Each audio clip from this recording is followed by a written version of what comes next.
ऐसा नहीं कह सकते कि 5,000 रुपये कॉस्ट प्राइस है, आप ये भी नहीं कह सकते कि 5,000 रुपये सेलिंग प्राइस है। आप बोलोगे किसके लिए बात होगी, तो जैसे मान लो खरीदा किसने इसको, तो राम के लिए प्राइस कॉस्ट प्राइस है। अच्छा बेचा किसने इसको, तो मोहन के लिए कौन सी प्राइस होगी यहाँ पर, सेलिंग प्राइस में। तो ये जो 5,000 रुपये कॉस्ट प्राइस का काम भी करेगा और सेलिंग प्राइस का काम भी करेगा, डिपेंड करेगा किसके लिए बात होगी। यदि हम राम के लिए बात करेंगे तो राम ने इसको परचेज किया है, तो राम की जेब से खर्चा हुआ है, तो ये राम के लिए तो क्या होगा, कॉस्ट प्राइस। अच्छा बेचा किसने इसको, मोहन के लिए कौन सी प्राइस होगी यहाँ पर, सेलिंग प्राइस। अच्छा अभी मैं किसके लिए बात कर रहा हूँ यहाँ पर, राम के लिए, तो राम के लिए 5,000 रुपये किसका काम करेगा, कॉस्ट प्राइस का काम करेगा। तो जो खरीदने वाली कीमत उसको कॉस्ट प्राइस कहते हैं। अच्छा अब राम ने क्या किया, टीवी को खरीदने के बाद वो घर तक लेके आएगा, तो हमने कहा वो इसको अपने घर तक लेके आएगा, तो घर तक आने के उसने क्या करा, 500 रुपये जो है इसको दे दिया, ऑटो वाले को दे दिया, 500 रुपये उसने ऑटो वाले को दे दिया। यहाँ पर बताइए घर आते आते टीवी कितने का पड़ गया, 550, कितने का पड़ गया, 5,000। टीवी खरीदा 500 रुपये ऑटो वाले को दे दिया, कितना रुपये हो गया, 5500 रुपये। तो ये जो 5500 रुपये वो क्या चीज है यहाँ पर, क्या चीज है यहाँ पर, एक्चुअल कॉस्ट प्राइस। हम बोलेंगे यहाँ पर एक्चुअल कॉस्ट प्राइस, हिंदी में क्या बोलेंगे इसको, वास्तविक कीमत। समझना हर चीज से क्वेश्चन बनेगा। वापस से सुनिएगा, राम ने टीवी कितने में लिया, अच्छा घर आते आते टीवी कितने का पड़ गया, तो 5,000 उसकी जेब से खर्च हुआ, 500 उसकी जेब से खर्च हुआ। अच्छा प्रोडक्ट की कीमत क्या थी, ऑटो वाले को कितना दिया, 500। इस तरह के जो खर्चे होते हैं इन खर्चों को क्या कहते हैं हम लोग, ओवरहेड, इसको बोलेंगे अतिरिक्त व्यय। जैसे मान लो आप फॉरेन से आपने कोई घड़ी परचेज करी, मान लो आपने अमेरिका से कोई घड़ी परचेज करी, और मान लो घड़ी कितने में परचेज करी, 500 रुपये में परचेज, मान लेते हैं आपने फॉरेन से घड़ी परचेज करी कितने में, यहाँ पर 500। जैसे आप इंडिया में आते हो कस्टम ड्यूटी मिली, तो हमने कहा जैसे आप इंडिया में आए तो आपको कस्टम ड्यूटी देनी पड़ी, मान लो कितने रुपए की देनी पड़ी, 50 रुपए की देनी पड़ी। आप बताओ आपने घड़ी परचेज कितने में करी थी, और कस्टम ड्यूटी कितनी दी आपने, तो घड़ी कितने की पड़ गई, 500 पड़ गई। तो ये हमारा एक्चुअल कॉस्ट प्राइस हो। अच्छा ये बताओ प्रोडक्ट की कीमत क्या थी, और आपने एक्स्ट्रा कितना खर्च किया, तो ये जो एक्स्ट्रा खर्च आपने करा 50 रुपए, तो कौन सा एक्सपेंस है यहाँ पर, ये ओवरहेड एक्सपेंस है। ओवरहेड का मतलब है कि खरीदने के अलावा भी आपने कुछ खर्च किया है। जैसे मान लो एक और एग्जांपल ले लो, आपने कोई सेकेंड हैंड बाइक परचेज करी 15,000 रुपये, आपने क्या परचेज करी यहाँ पर, बाइक परचेज करी है, और आपने पुरानी बाइक परचेज करी 15,000 रुपये। तो इसमें कुछ खराबियां थी, उस खराबी को दूर करने के लिए आपने 5,000 रुपये रिपेयरिंग पे खर्च कर दिए, 5,000 रुपये आपने किस पे खर्च करा है, यहाँ पर रिपेयरिंग। तो ये भी आपकी जेब से खर्च हुआ, ये भी आपकी जेब से खर्च हुआ। ये बताइए प्रोडक्ट की कीमत क्या थी, और आपने एक्स्ट्रा कितना खर्च किया, दोनों कितने का हो गया, तो हम कहेंगे आपकी बाइक कितने की पड़ गई, 20,000। अच्छा ये जो खर्चा था 5,000 कौन सी कॉस्ट है, क्या बोलेंगे इसको हम लोग। तो खरीदने के अलावा जो भी आप खर्चा करेंगे उसको हम क्या बोलेंगे, ओवर एक्सपेंसेस बोलेंगे। और बात यहाँ पे क्लियर है आपको। अच्छा वापस सुनिएगा, राम ने टीवी कितने में परचेज किया, ऑटो वाले को कितना दिया, कितने का पड़ गया यहाँ पर। अच्छा इस घर में राम रहता है या मोहन रहता है, ये राम का घर है, राम कस्टमर है, तो राम की बात है। तो राम ने कुछ दिन तो टीवी काम में लिया, और कुछ दिन बाद उसको लगा कि टीवी उसको पसंद नहीं आया, तो उसने क्या करा कि टीवी अपने दोस्त रमेश को बेच दिया। एक तीसरा बंदा और आ गया, कौन है यहाँ पर, रमेश, इसको बेचा, कितने में बेच दिया, 4400 रुपये में बेच दिया। आप बताओ 4400 रुपये राम के लिए क्या काम करेगी, क्या बेचा किसने इसको, तो राम के लिए सेलिंग प्राइस कितना हो गया, 4400। अच्छा परचेज किसने करा, रमेश के लिए क्या हो गया, कॉस्ट। अच्छा ये पूरे ट्रांजेक्शन की बात करी है, तो आप बताओ राम की जेब से पैसा खर्च कितना हुआ था, और वापस कितना मिल गया उसको, 4400। 5500 में लिया, और 4400 में उसने क्या करा, बेच दिया, तो कितना रुपया हुआ यहाँ पर, 1100 में फायदा है नुकसान, ये उसका क्या हो गया यहाँ पर, नुकसान। यदि मैं पूछूं कि पूरे के पूरे ट्रांजेक्शन में राम को क्या होगा, तो आप बोलेंगे कि राम को 1100 रुपये का क्या हो गया, नुकसान हो गया। अच्छा ये बताओ उसका इन्वेस्टमेंट कितने रुपए का था, 5500 का इन्वेस्टमेंट था, और उसने जेब से 5500 रुपये लगाए थे, फिर 5500 रुपये लगा के 1100 का घाटा उसने खा लिया, तो नुकसान कितने का हुआ, 1100। बताएंगे किस पर हुआ है? तो 5500 पे हुआ है, 20 का काम करेगा। इनको क्या करेंगे? तो 11 से काटा 5 बार, 5 से काटा 20 बार, तो नुकसान कितना होगा? अब तो ये जो नुकसान दे रखा है किसमें दे रखा है? परसेंटेज में दे रखा है। और ये जो नुकसान है किसमें दे रखा है? आपको रूप में दे रखा है। तो एक चीज आपको दिमाग में रखनी, पहली बात कि जब भी प्रॉफिट एंड लॉस की बात हो, जब भी या तो प्रॉफिट होगा या फिर क्या होगा? लॉस। प्रॉफिट और लॉस हमेशा किस पर होगा? हो गया सीपी। सीपी का मतलब आपका इन्वेस्टमेंट। तो जब भी प्रॉफिट एंड लॉस की बात होगी तो हमेशा किस पर होगी? यहाँ पर सीपी पर होगी। तो पहली बात तो आपको दिमाग में ये रखनी है कि जब भी फायदे की बात होगी या नुकसान की बात होगी तो फायदा और नुकसान हमेशा किस पर होता है? कैलकुलेट पर होता है।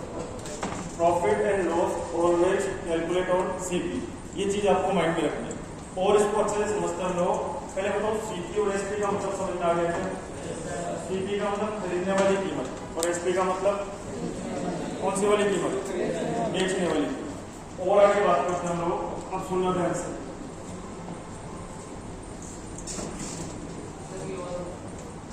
अच्छा, मैंने बोला कि मान लो हमने कोई टीवी परचेज किया 500 पे टीवी परचेज किया। कौन सी कीमत है? कॉस्ट प्राइस है। तो हमने कोई टीवी लिया 500 रुपए के अंदर, खरीदा है हमने इसको।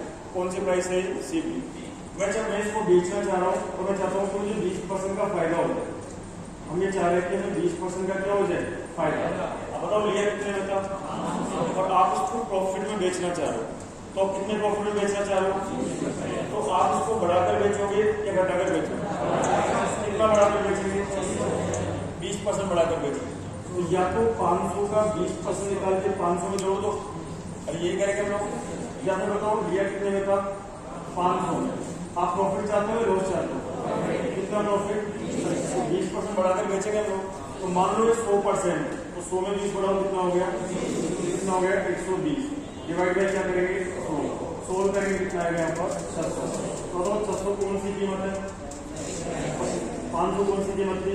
सीपी। एक फॉर्मूला बन गया है। फॉर्मूला क्या बन गया? सीपी आगे बात करें 100। यदि हम प्रॉफिट चाहते हो तो प्लस और नुकसान चाहते हो तो माइनस। तो प्रॉफिट या फिर लॉस, नीचे कौन आएगा यहाँ पर? 100। तो ऐसा करने से बराबर में कौन आएगा? ऐसे। तो ये हमारा एक फॉर्मूला बन गया है। बताइए प्रॉफिट या लॉस जो भी होगा, फायदा या नुकसान जो भी होगा, किस पर होगा? यहाँ पर यदि सीपी पर बढ़ाकर बेचेंगे तो फायदा होगा और सीपी पे घटा के बेचेंगे तो क्या होगा? नुकसान होगा। लेकिन प्रॉफिट एंड लॉस हमेशा किस पर होगा? यहाँ पर सीपी पर होगा। तो पहला रिलेशन क्या बन गया? सीपी आगे बात करें इनटू 100, या तो प्लस या फिर माइनस। अच्छा, प्लस का यूज करेंगे और माइनस का यूज करेंगे। तो हमने कहा 100 प्लस माइनस प्रॉफिट या फिर लॉस, नीचे कौन आएगा? यहाँ पर 100। तो ऐसा करने से बराबर में कीमत कौन सी मिलेगी आपको? तो ये रिलेशन हो गया सीपी और एसपी के बीच। बताइए यहाँ पर ये कौन है? ये कौन है यहाँ पर? एसपी। ये हमारा पहला रिलेशन हो गया। बताइए किस किस के बीच में हुआ? सीपी एंड क्या हुआ यहाँ पर? एसपी। तो सीपी और एसपी के बीच में पहला रिलेशन आपको यहाँ पर मिलेगा। अब इसको कैसे यूज करेंगे एग्जाम के अंदर? एक एग्जाम्पल लिखा हूं, ध्यान से सुनिए। हमने कहा एक रेडियो को 4800 रुपए में बेचने पर, 4800 रुपए में बेचने पर एक दुकानदार को, आप दुकानदार से समझना एक बार, एक दुकानदार को 20% का फायदा होता है। 20% का क्या होता है? लाभ होता है। तो बताइए उसने उस रेडियो को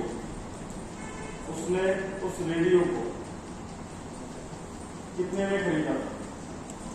उस रेडियो को कितने में खरीदा? सिंपल सा क्वेश्चन मैंने आपको दिया। सबसे पहले क्वेश्चन को पढ़िए ध्यान से। अच्छा, एक रेडियो को कितने में बेचा गया? तो ये 4800 रुपए जो है कौन सी कीमत है? कौन सी कीमत है? अच्छा, क्यों है एसपी? खरीदा या बेचा? अच्छा, 4800 उसने बेच दिया। बेचने में क्या हुआ उसको? 20% का क्या हो गया? उसको लाभ हो गया। तो आपसे बोला कि बताओ उसने उस रेडियो को कितने में खरीदा? आपको सीपी मालूम करना है। अब आपको ये बताना है कि उसको प्रॉफिट हुआ या लॉस हुआ। जोर से बोलो। प्रॉफिट हुआ था कितना प्रॉफिट हुआ उसको? 20% का। अच्छा, फायदा या नुकसान किस पर होता है? लेकिन ये प्राइस कौन सी है? तो इसका 20% मत निकाल देना। आप गलती मत कर देना। कई बार क्या होता है कि बच्चे को जो दिखता है ना वही कर देता है वो, कि 4800 रुपये दिख रहा है, 20% दिख रहा है, तो 4800 का 20% निकाल दे, तो गलत हो जाएगा। ध्यान रखना, जब भी फायदा या नुकसान की बात होगी, कितना फायदा है? अच्छा, फायदा या नुकसान किस पर होता है? लेकिन ये बोल रहे हैं यहाँ पर, तो 4800 का 20% तो भूल कर भी आपको नहीं निकाल। तो फिर क्या करेंगे? ध्यान से सुनेगा। पहला मेथड क्या होगा? मेथड नंबर 1 कौन सा मेथड है? फॉर्मूला। एक मेथड हमारे कि आप उसको फॉर्मूले से कर लीजिए। क्या था फॉर्मूला हमारा? सीपी इंटू बोलो 100 प्लस माइनस प्रॉफिट या लॉस, नीचे कौन आएगा यहाँ पर? 100 बराबर कौन है यहाँ पर? एसपी। ये हमारा फॉर्मूला है। अच्छा बताओ, सीपी मालूम है? मालूम करना है? मालूम करना है। अच्छा, प्रॉफिट कितना है? प्लस तो या माइनस? 100 में प्लस 20 करेंगे कितना बनेगा? तो यहाँ पे आ गया 120। तुमने लिख दिया ऊपर की तरफ 120, नीचे कौन है यहाँ पर? 100। तो एसपी कितना है हमारा? एसपी कितना है हमारा? 48। बात समझ पा रहे हो क्या? अरे क्लियर है चीज? सॉल्व करिए इसको। 0 से क्या गई? 12 से काटो, 12 एकम 12, 12 से काटो 4। अच्छा, 400 को गुणा किससे करेंगे? तो सीपी कितना बनेगा? तो हम ये कह सकते हैं यहाँ पर कुछ वैल्यू को लिया कितने में था हमने? 4। ये हमारा आंसर होगा। क्या बताइए? पहला वाला जो तरीका है, कौन सा तरीका है यहाँ पर? फॉर्मूले से काम। एग्जाम में आपको फॉर्मूले से काम नहीं करना है, तो क्या करना है? ध्यान से सुनिए। Method number 2। अच्छा, फायदा हुआ है नुकसान हुआ? कितना फायदा हुआ? 20% का प्रॉफिट हुआ। 20% का मतलब 1/5। फायदा है नुकसान? फायदा। तो लिया कितने में? 5 में। कितना बढ़ाया? तो बेचा कितने में? 6 में। ये क्या चीज है? ये क्या चीज है? आप उस तरीके से काम करें। दोबारा सुनिएगा, कितना फायदा हुआ? अरे बोलो। 20% का मतलब? अच्छा, फायदा या नुकसान किस पर होता है? सीपी पर। सीपी कितना मान लिया मैंने? इस पर कितना बढ़ा दिया? कितना हो गया? अब बताओ, ये 5 क्या चीज है और ये 6 क्या चीज है? अब बताओ, ये जो 4800 है सीपी के एसपी, तो ये 5 का काम करेगा, 6 का। तो 6 किसके बराबर है? 4800 के बराबर। तो 1 बराबर क्या होगा? कितना होगा? 800। क्या बताएंगे? 800 किसकी वैल्यू है? हमें किसकी पता करनी है? तो 800 को गुणा क्या करेंगे? 800 को गुणा किससे करेंगे? 5। कितना बना यहाँ पर? 4। ये हमारा क्या बन जाएगा? यहाँ पर सीपी बन जाएगा। बताइए, बात क्लियर है क्या आपको? तो जब भी फायदा या नुकसान की बात है, आप इसको दिमाग में सेट करिए। इस पूरे, ये मान के चलो कि आगे चैप्टर पूरा है, आगे कोई भी नई चीज नहीं आएगी। 3 चीज आप दिमाग में रखिए कि जब भी प्रॉफिट की बात होगी या लॉस की बात होगी, तो फायदा या नुकसान जो भी होगा किस पर होगा? यहाँ पर सीपी पर होगा। यदि सीपी पर बढ़ाकर बेचेंगे तो फायदा होगा, और सीपी पे घटाकर बेचेंगे तो क्या होगा? नुकसान होगा। बताइए, क्वेश्चन सबको समझ में आ गया क्या? पक्की बात है? अरे क्लियर है? अच्छा, यदि मैं आपसे क्वेश्चन ये पूछता कि एक गाय को 3000 रुपये में बेचने पर, 3000 रुपये में बेचने पर एक दुकानदार को या एक आदमी को 16 से 2/3% की हानि होती है, नुकसान होता है उसको। समझिएगा ध्यान से। अच्छा, गाय को कितने में बेचा? गाय को कितने में बेचा? जोर से बोले जरा। अच्छा, 3000 में बेचने पर आदमी को कितना नुकसान हो गया? 16 से 2/3% का नुकसान हो गया। तो बताइए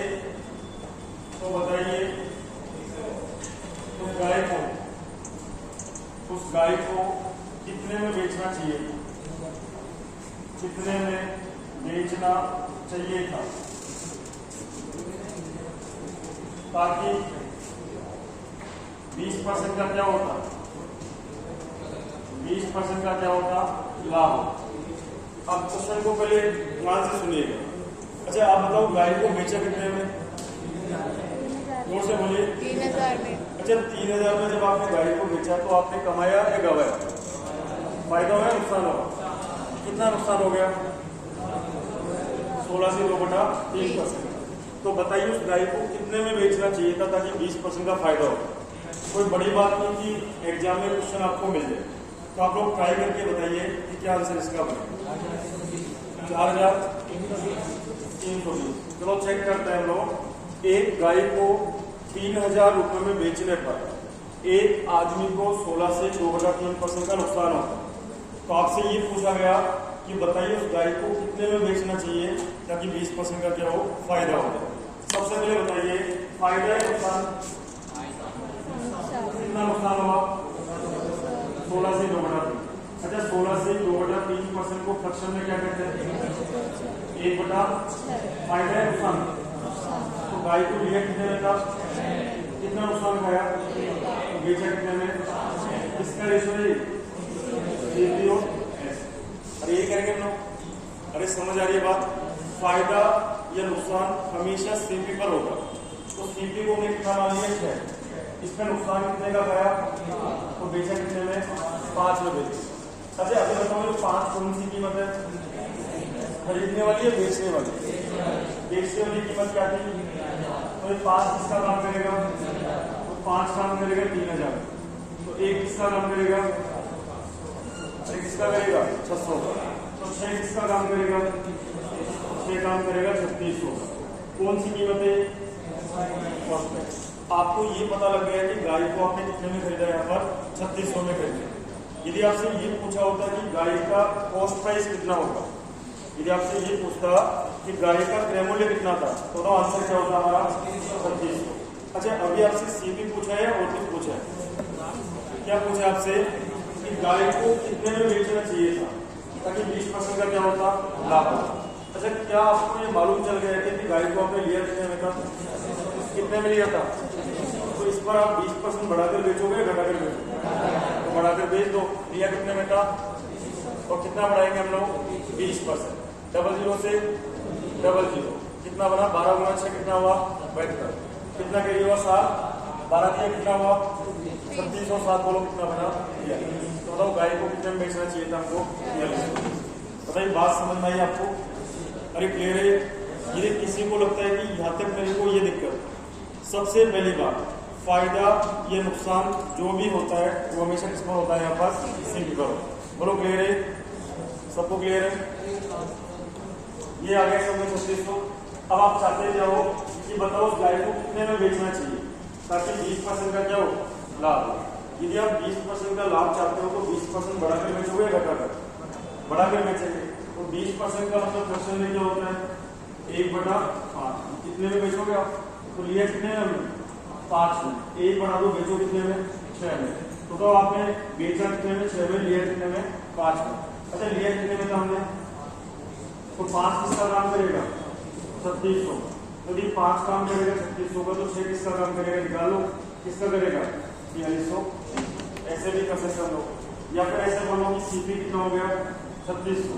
चाहते क्या हुआ कि कितने में बेचेगा कि 20% का फायदा हो जाए। तो इस पर 20% बढ़ाकर बेच दो। तो या तो इसका 20% निकालकर इसमें जोड़ दो, या फिर डायरेक्टली क्या कर लो? 3600 × 120 बटा क्या करेंगे हम लोग? 100। तो आंसर क्या बनेगा हमारा? 4320। तो बताइए CP और SP में रिलेशन पता लग गया है? लग गया पता? तो बताइए फायदा या नुकसान जो भी होता है किस पर होता है? यहाँ पर CP पर। पहली चीज तो आपको माइंड में ही लगती है। आगे बात करते हैं सेकंड देखना है। अच्छा ये कौन सी प्राइस है? Market price. क्या होता है मार्केट प्राइस? MRP।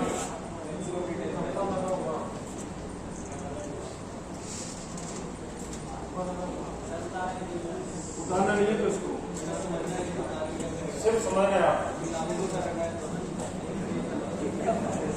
जब सुनिए ध्यान से, जैसे मान लो मैंने कहा कि कोई, अरे बातें नहीं करें, ये क्या चीज है? कोई मोबाइल है। क्या चीज है? मोबाइल है। हमने कहा इस पर MRP जो लगा हुआ है, मान लो कितना रुपये लगा हुआ है? 40,000 रुपये। सुनिएगा ध्यान से, कोई भी प्रोडक्ट, रेडियो, टीवी, स्कूटी, कुछ भी आप मान लो, एग्जाम में कुछ भी लिखा सकते। मैंने कहा मान लो कोई मोबाइल है। अच्छा उस मोबाइल पर रेट कितना लिखा हुआ है? 40,000। तो जो भी रेट लिखा होता है उस वाली रेट को हम बोलते हैं MRP। या शॉर्ट में इसको क्या बोलेंगे, मार्केट प्राइस। शॉर्ट में क्या बोलेंगे इसको हम लोग, मार्केट प्राइस बोलेंगे। तो मार्केट प्राइस का मतलब हिंदी में क्या होगा, अंकित मूल्य। तो आप जब दुकान पे मान लो मोबाइल लेने गए, तो आपने जब उस मोबाइल को उठाया तो उसमें लिखा हुआ कितना था, 40,000। अब आपने शॉपकीपर से बातचीत करना शुरू किया कि भैया जो रेट लिखा हुआ है उसी पर मिलेगा या कोई डिस्काउंट भी देगा। आपने पूछा कि 40,000 में लेना पड़ेगा या कोई डिस्काउंट भी है। तो दुकानदार ने आपको बोला कि मान लो कितना डिस्काउंट है, 20% का डिस्काउंट। समझना इन चीजों को ध्यान से। सबसे पहले बताइए, मोबाइल पर MRP कितना लिखा हुआ है, 40,000 लिखा हुआ है। आपने दुकानदार से पूछा कि क्या कोई डिस्काउंट है क्या, कोई छूट है क्या हमारी, तो उन्होंने कितना बोला यहाँ पर, तो इसका मतलब 20% आपको देना है या नहीं देना, 20% माफ हो गया मतलब। तो आप बताओ ये 20% माफ हो गया तो देना कितना है, तो कीमत क्या है उसकी, 40,000 रुपये कीमत। इसमें से कितना माफ हो गया, तो हमको देना कितना है, 80%। सोल्व करेंगे कितना बनेगा, 32,000 रुपये। ये काम आपने कर लिया। अच्छा अभी बताओ दुकानदार ने कितना MRP लगा रखा था और दुकानदार ने बेचा कितने में, तो जो 32,000 है कौन सी कीमत है यहाँ पर, सेलिंग प्राइस।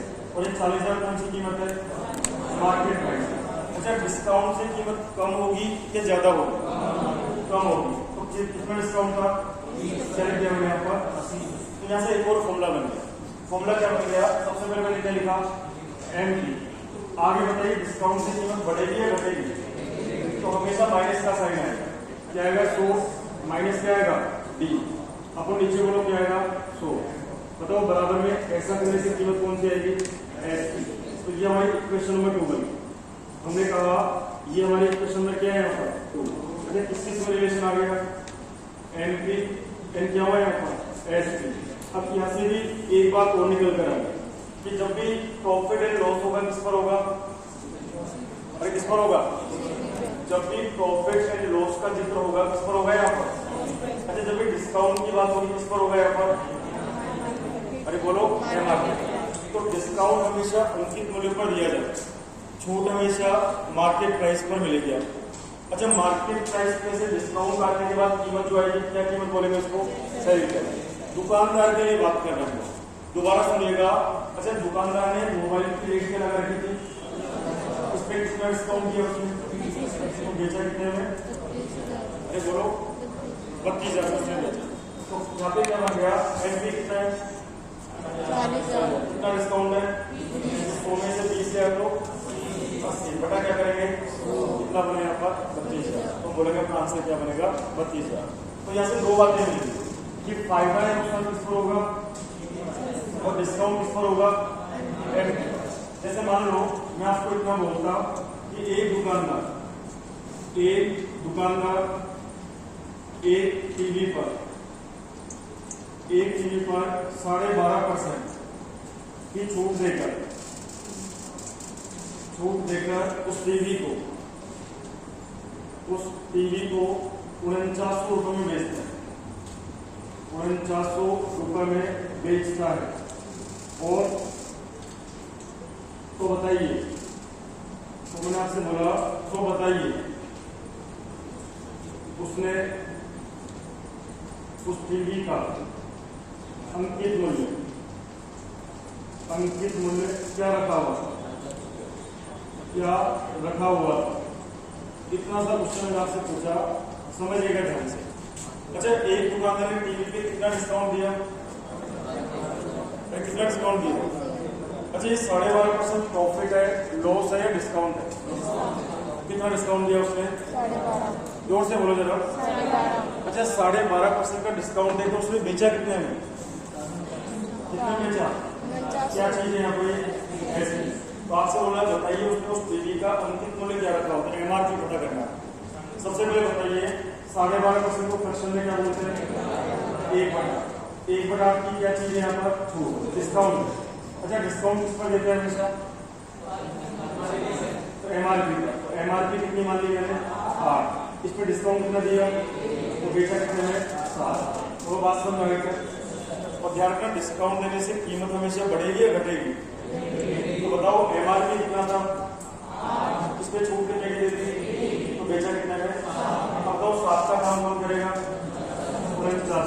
1 का क्रम कौन करेगा 700। यदि 1 700 के बराबर है तो 8 किसके बराबर होगा 700 गुना 8 कितना बना यहाँ पर 5600। क्या बताएंगे एमआरपी कितने लगा रखी थी और कितने लगा रखी थी 5600। तो दो बातें आपको क्लियर हो जानी चाहिए। पहली बात दोबारा सुनना, फायदा या नुकसान जब भी होगा किस पर होगा जोर से बोलिए सीपी पर होगा। प्रॉफिट एंड लॉस जब भी होगा किस पर होगा यहाँ पर सीपी पर। अच्छा डिस्काउंट हमेशा किस पर होगा एमआरपी पर होगा। अच्छा एमआरपी पे डिस्काउंट काटने के बाद एमआरपी में से डिस्काउंट को लेस करने के बाद कौन सी कीमत आएगी फिर कौन सी आएगी एसपी। और सीपी पर अपना प्रॉफिट जोड़ने के बाद कौन सी कीमत आएगी एसपी। तो ये आपको पता होनी चाहिए दो बात। आप फॉर्मूले से करना चाहो फॉर्मूला हमारे सामने है लेकिन आपको फॉर्मूले से नहीं करना। अच्छा पहले वाले फॉर्मूले में किस किस में रिलेशन आ गया सीपी और एसपी। दूसरे वाले फॉर्मूले में किस किस में रिलेशन आ गया एमपी और एसपी। अब यदि इन दोनों को मिक्स कर दिया गया, यदि हम इन दोनों को मिक्स कर रहे हैं कैसे मिक्स करें ध्यान से सुनना। ये दोनों समझ में आ गया आपको, अरे दोनों बातें समझ में आ गई कि फायदा या नुकसान किस पर होगा सीपी पर और डिस्काउंट किस पर देंगे एमआरपी पर। अच्छा एमआरपी में से डिस्काउंट लेस करने के बाद कौन सी कीमत आएगी एसपी। अब ध्यान से सुनना, ये कौन है अरे बोलो कौन है सीपी इनको आगे बोलो 100 प्लस माइनस कौन है प्रॉफिट और लॉस, नीचे कौन है यहाँ पर 100। अच्छा बराबर में कौन है एसपी। क्या एसपी की जगह ये लिख सकता हूँ क्या चलिए हम लोग एमपी इनको बोलो 100 माइनस बोलो डी अपन नीचे बोलो क्या है यहाँ पर 100। आगे बताइए ये कौन है सीपी अपन इधर से कौन आएगा एमपी बराबर बोलिए इसके 100 से 100 बढ़ जाएगा फिर बराबर में कौन है 100 माइनस कौन है डी नीचे बोलो कौन आएगा 100 प्लस माइनस बोलो प्रॉफिट एंड लॉस। ये हमारा फॉर्मूला नंबर कौन सा बन गया तो ये हमारा 3 बन गया। किस किस में रिलेशन है वो किस किस में यहाँ पर सीपी एंड कौन है यहाँ पर एमपी। एसएससी का ऐसा कोई भी सवाल नहीं है जो उसमें क्वेश्चन नहीं है। आप 2009 के बाद में कोई सा भी एसएससी का पेपर उठा लीजिए, ऐसा कोई पेपर नहीं गया जब इसके ऊपर क्वेश्चन एग्जाम में ना आए। इसमें क्या हो गया वेरी वेरी वेरी कितने फॉर्मूले हो गए यहाँ पर एक। अरे किस किस में रिलेशन है नंबर 2 किस किस में है और नंबर 3 किस किस में है। पहले तीनों चीज अपनी कॉपी में उतार दिया, तीनों बातें अपनी कॉपी में उतार।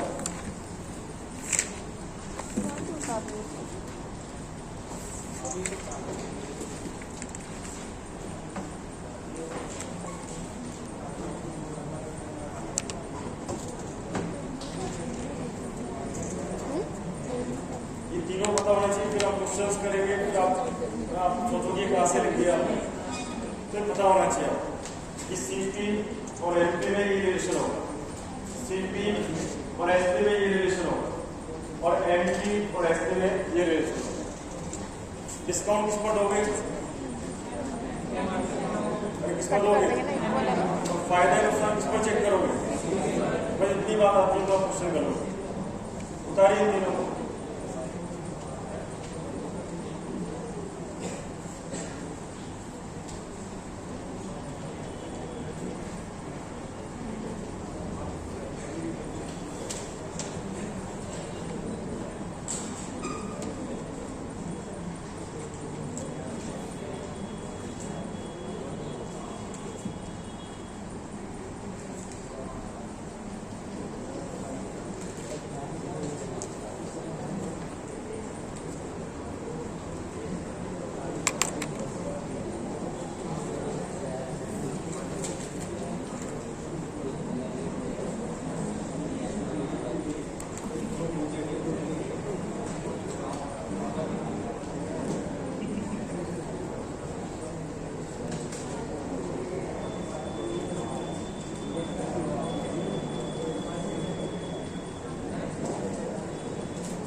बढ़ते नहीं। पेज नंबर 15 पे क्वेश्चन नंबर पहले आपको टाइप 3, उसके बाद टाइप 4, फिर 1 और 2। तो ध्यान से सुनिएगा। पेज नंबर 15 पे क्वेश्चन नंबर 1 को पढ़िएगा। सुनील की किताब को कितनी छूट पर बेचने के बाद। क्वेश्चन नंबर 1 देखना, 19% का क्या चीज है? अरे क्या चीज है? सबसे ज्यादा इंपॉर्टेंट टाइप आपके एग्जाम में यही है। 101% आपको क्वेश्चन मिलेगा। सुनील की किताब को 19% छूट पर बेचने के बाद 14% का लाभ प्राप्त करता है। लाभ बताइए, 14% का क्या चीज है?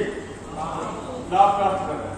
तो क्या पूछ रहा आपसे कि क्रय मूल्य और अंकित मूल्य का अनुपात बताओ। किस का रेशो पूछा है? CP। और क्या पूछा आपसे? NP। अब सभी लोग अपनी कॉपियां करना बंद और सब लोग एक बार बोल के देखो।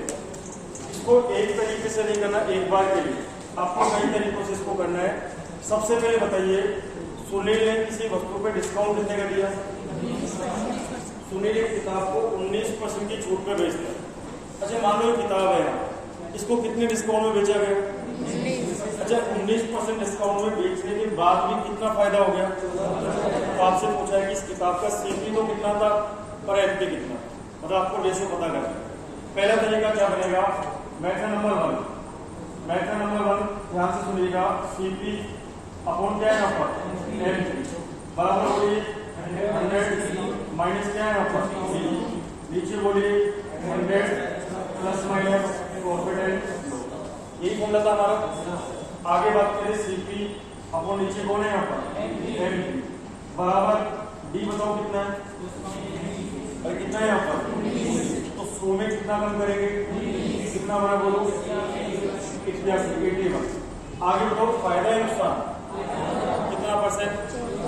प्लस या माइनस? कितना बना? 100। यही बनेगा यहाँ पर। आगे बात करें CP अपॉन क्या है यहाँ पर? NP। 3 से काटे जरा इसको, कितनी बार गया? 27। इसको 3 से काटो, 3 किया